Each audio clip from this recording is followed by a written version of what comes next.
Data rekotik ya.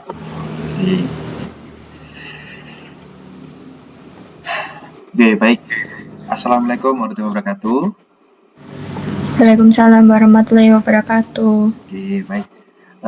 Sebelumnya, terima kasih sudah meluangkan waktu untuk menjadi sebagai audiens untuk tugas pada mata kuliah belajar dan pembelajaran ini. Sebagainya saya mohon izin, perkenalkan nama saya Donald Bisa dari kelas BP yang diajar oleh Pak Yudit. Oke. Baik, teman-teman, apa kabar? Gimana kabarnya? Baik. Di sini saya akan mengisi kelas yang berbasis micro teaching untuk memenuhi tugas saya. Di sini materi hari ini adalah kelompok sosial, hakikat, dan proses pembentukannya di masyarakat. Yang disusun oleh saya sendiri. Mata pelajaran ini adalah untuk sosiologi kelas 11 pada semester ganjil.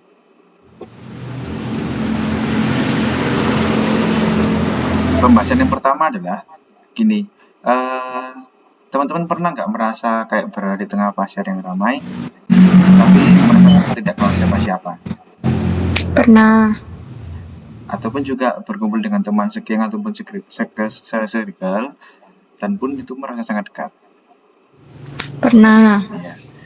Jadi gini, banyak orang yang mengira setiap sosial manusia adalah sebuah kelompok sosial. Padahal tidak semua kerumunan itu sama. Mengapa? Mengapa memberikan itu penting? Karena agar kita paham posisi kita dalam bermasyarakat. Jadi, pengertian dan hakikat kelompok sosial itu dibagi menjadi dua. Pengertian itu sendiri dan juga hakikat manusia. Pengertiannya, kelompok sosial adalah suatu himpunan manusia yang hidup bersama karena adanya hubungan timbal balik dan saling mempengaruhi. Dikuatkan oleh dua penemu, yaitu yang pertama menurut Surjono Sukanto, anggota manusia dikatakan sebuah kelompok sosial jika ada hubungan timbal balik antara anggotanya dan juga kesadaran saling memiliki. Yang kedua adalah menurut Paul Harton, jumlah manusia yang memiliki kesadaran akan keanggotaannya dan saling berinteraksi.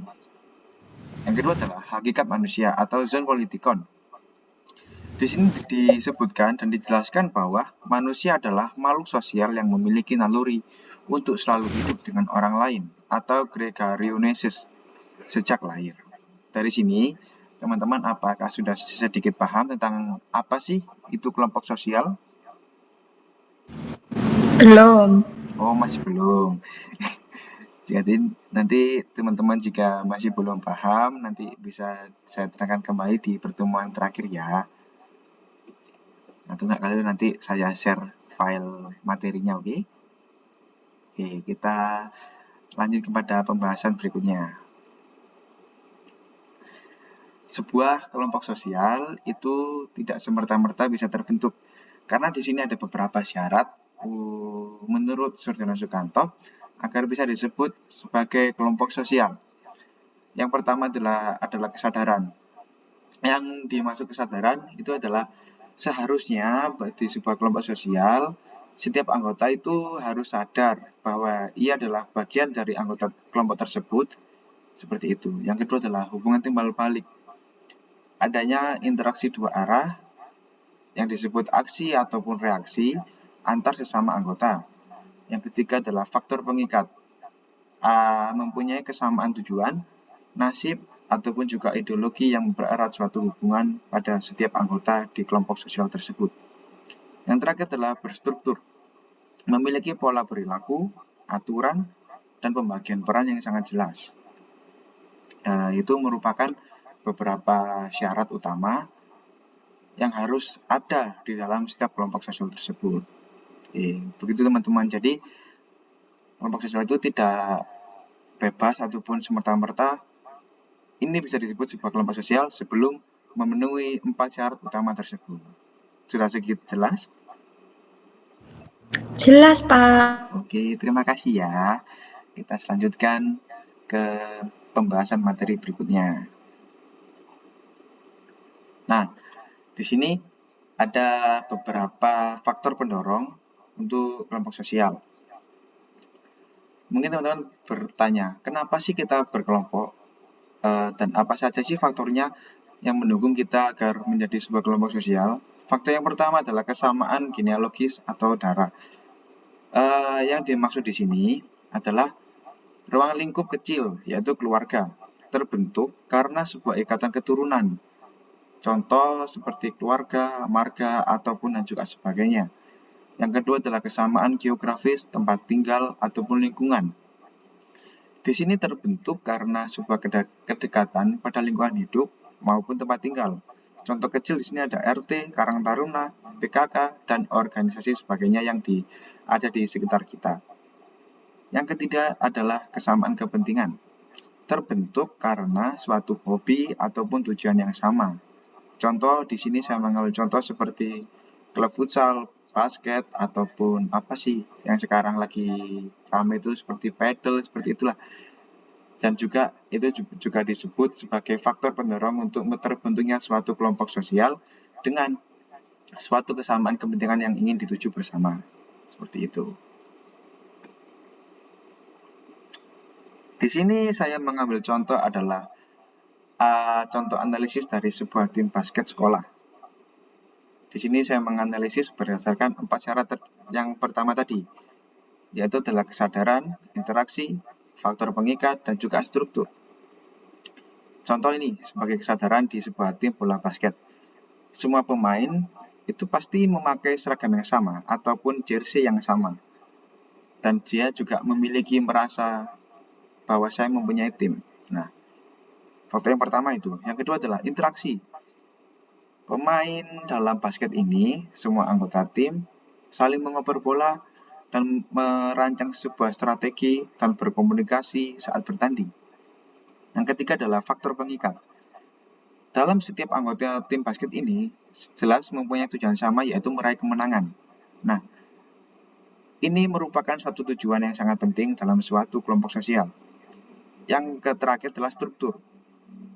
Di dalam tim basket ini, jelas mempunyai struktur yang sangat jelas, yaitu seperti kapten, pelatih, ataupun pemain inti, dan juga pemain cadangan, yang bisa disebut menjadi sebagai peran setiap anggota tim tersebut. Nah, dari beberapa materi tersebut, materi ringkas yang sudah saya buat, dan juga saya jelaskan kepada teman-teman, kita sampai pada yaitu kesimpulan. Nah, di sini kesimpulan dari beberapa contoh dan juga analisis tentang kelompok sosial tersebut dijelaskan bahwa sebuah kelompok sosial kita bisa memahami kelompok sosial tersebut bisa membantu kita membedakan antara sekedar kerumunan fisik dengan ikatan sosial yang nyata. Kunci utamanya adalah adanya interaksi timbal balik dan kesadaran, sehingga tercipta sebuah keteraturan dalam kehidupan bermasyarakat. Seperti itu, teman-teman. Nah, sekian materi yang bisa saya sampaikan pada malam kali ini, pada kelas malam ini, dan juga simulasi yang sudah saya terapkan yaitu micro teaching pembelajaran jarak jauh pada mata kuliah kali ini. Kurang lebihnya saya meminta maaf jika ada kurang kata ataupun salah kata. Dan juga saya ucapkan terima kasih untuk pacar saya yang sudah membantu untuk mengerjakan tugas kali ini, yang sudah berperan menjadi sebagai audiens untuk kelas SMA, untuk siswa SMA kelas 11. Terima kasih ya. Dengan nama Kak siapa bisa diperkenalkan dulu? Perkenalkan, nama saya Gladi. Vicky tenang. Katen ya enggak ya? Nama tok. Tempat tinggal. Perkenalkan, nama saya Gladys Siva Herling Pramita, biasa dipanggil Gladys. Asal tempat tinggal saya dari Malang. Oke, terima kasih. Sebagai untuk Kak Gladys, terima kasih sudah membantu untuk menerapkan tugas kali ini ya. Oke, saya akhiri kelas hari ini dan juga kelas hari ini. Terima kasih kepada Bapak Yudit. Wassalamualaikum warahmatullahi wabarakatuh. Selamat malam. Waalaikumsalam. Selamat malam. Selamat malam.